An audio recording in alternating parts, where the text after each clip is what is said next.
En termes d'opportunités, c'est clair que c'était opportun.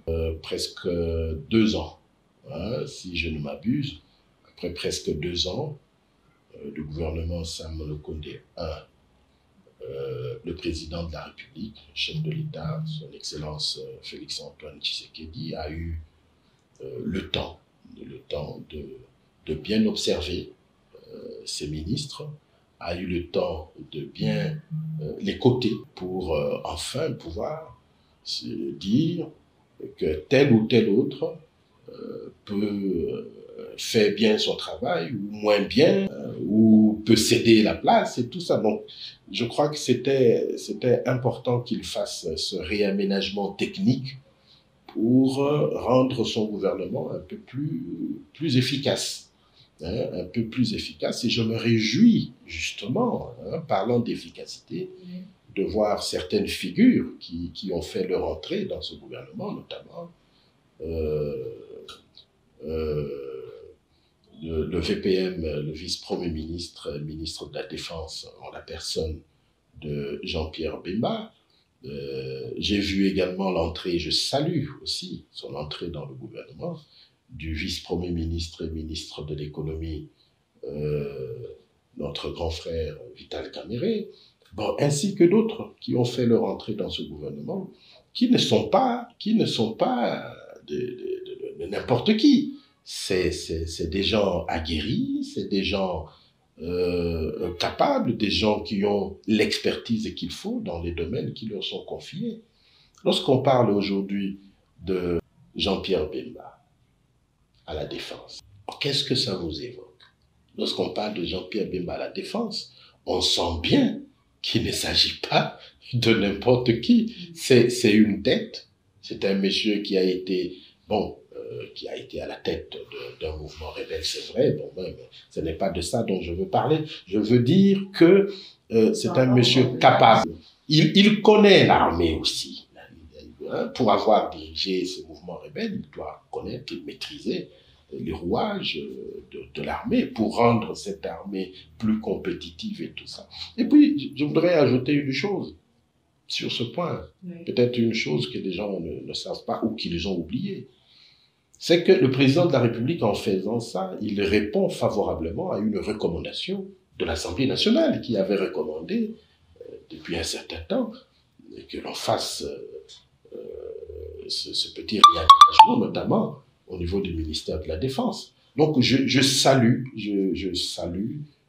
l'arrivée de ces personnalités, tout comme je salue aussi le maintien d'autres personnalités dans ce gouvernement.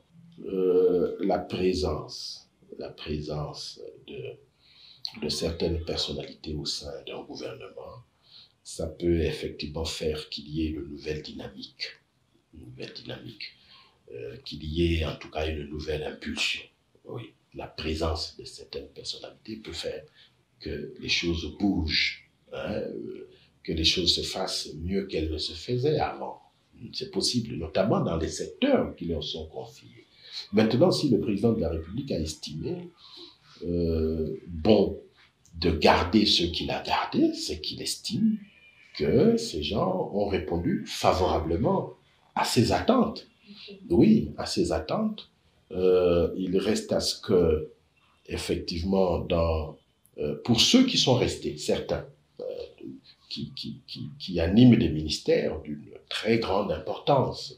Je citerai par exemple le ministère du Développement rural, le ministère de l'Agriculture, par exemple. Quand on vous nomme ministre du Développement rural, c'est d'une très grande importance. Alors maintenant, la question que j'aimerais bien poser au ministre un jour, je pense que ça va arriver, il a déjà visité combien de territoires depuis qu'il est à la tête de ce ministère? Combien de territoires sur les 145? Parce qu'on ne sait pas. On a entendu dire, voilà, bon, il y a des fonds qui ont été envoyés pour... Parce que je viens des vacances parlementaires, je viens de vous le dire, l'état des routes, des dessertes agricoles C'est catastrophique, tout simplement. Il n'y a pas d'autre terme. Peut-être pire que catastrophique si ça existe. Donc, c'est ça l'état des routes. Au Sankourou, à Katakokombe. Les routes ne sont pas praticables. Je faisais des jours et des jours sur une route qui ne pouvait me prendre que quelques heures. Quand vous quittez, par exemple, Tchoumbé, pour aller, Tchoumbé, c'est dans le territoire de Lubefou, mais parfois quand on prend l'avion à partir de Kinshasa, on descend à Tchoumbé, de Tchoumbé, vous prenez un véhicule pour aller à Katakolo, c'est plus ou moins 100 km, 100 à 120 km. Mais vous faites toute une journée, vous vous embourbez même 10 fois, 20 fois. Mais vous arrivez là-bas complètement KO. C'est pas possible. On ne peut pas se dire du gouvernement de Warrior, du gouvernement et être ministre, être chargé de ce genre de questions et ne pas descendre sur terrain à l'heure qu'il est. Parce qu'il ne faut pas oublier que dans la Constitution, il est dit que le gouvernement a à sa disposition toute l'administration publique. Qu'est-ce qu'ils font pour faire le suivi, par exemple? Je voudrais bien croire que c'est des gens suffisamment outillés. En fait, quand ils parlent très bien. Quand ils écrivent très bien. Mais nous n'avons pas besoin que de ça. Je peux même dire que nous n'avons pas besoin de ça. Nous avons besoin de voir leurs actions sur terrain. Lorsque nous sommes dans un pays comme celui-ci, où, bon, il y a un tas quand même de problèmes, des tares que nous drainons depuis longtemps sur le plan de la moralité, il est important de descendre sur terrain dans le cadre du suivi des actions du gouvernement, pour voir ce qui se fait réellement. Il y a des fonds qui sortent. Quand vous lisez le budget, vous allez trouver qu'il y a des fonds on a écrit très bien dans un bon français. Mais est-ce que nous, on est là pour voir seulement le bon français? Non. Pour voir seulement qu'on écrit bien? Non. Nous sommes là et nous voulons. Faut pas qu'on rende un mauvais service au président de la République. Chacun a une responsabilité. Ça veut dire lorsqu'on vous confie tel ministère, vous avez la responsabilité dans le secteur qui est le vôtre de faire que les choses changent. Le VPM Vital Kamere, c'est une tête, c'est une expertise avérée. C'est un monsieur qui a étudié ce domaine-là. Il a fini en économie. Et je ne pense pas qu'il y ait beaucoup de secrets qui lui échappent dans ce domaine. Donc, à ce titre, nous pouvons légitimement nous attendre à ce qu'il réponde de façon optimale, de façon convenable, de façon satisfaisante aux attentes de la population. Je n'irai pas jusqu'à commenter dans les détails la possibilité de voir le taux du dollar descendre jusqu'au niveau de 1000 francs. Je ne suis pas un expert de l'économie monétaire encore moins, mais je pense que le VPM Vital Kamere fera de son mieux, il fera des efforts. Ça, je pense. Je l'ai entendu parler. Je l'ai déjà entendu parler de l'économie. Je l'ai entendu cette fois-ci quand il a été nommé. Je l'ai entendu aussi parler. Je sais qu'il va faire de son mieux pour nous permettre d'aller de l'avant du travail qu'il a accompli et qu'il continue à accomplir. N'oubliez pas que depuis son arrivée à la tête de ce ministère, qui est un ministère très, très, très important, oui, qui est dans le domaine de la diplomatie qui est conduite selon notre Constitution par le chef de l'État, par le président de la République, avec qui le gouvernement doit collaborer dans ce domaine-là. C'est ça c'est la Constitution qui le dit. Ils ont énormément, il faut le reconnaître, ils ont énormément travaillé. Et il y a eu des résultats. Il y a des résultats. Oui. De bons résultats. Et comme on dit toujours, on ne change pas une équipe qui gagne. Quand vous avez votre équipe et qui est en train de remporter des victoires, mais pour quelle raison vous allez changer les joueurs de cette équipe-là? Pourquoi faire ça? Alors, moi, je pense que le chef de l'État a trouvé que le VPM répondait